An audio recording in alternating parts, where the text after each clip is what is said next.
Ligtas na na-dispose ng National Meat Inspection Service o NMIS Caraga sa sanitary landfill ng Butuan City at sa condemnation pit ang humigit kumulang 8,000 kilos ng frozen imported meat na napag-alamang hindi naligtas kainin ng mga tao.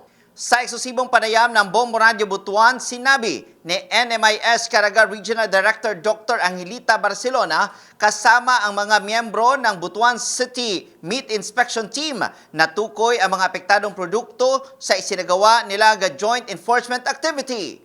Agad nilang pinigilan ang mga produkto upang maiwasang makarating ang mga ito sa mga mamimili.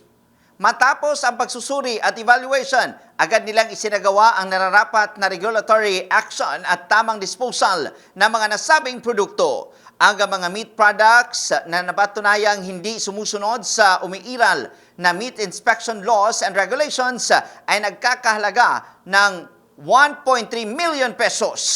Mga 8,000 kilos. And with around 1.3 something na million ang properly disposed na sa ating Butuan City sanitary landfill, ang iba doon sa condemnation pit, no? Mula rito sa Bombo Radio Butuan, ito si Bombo Kevin Inac, and this is Bombo Radio Philippines, the #1 radio network in the country, your trusted source of news and information. Basta Radio, Bombo!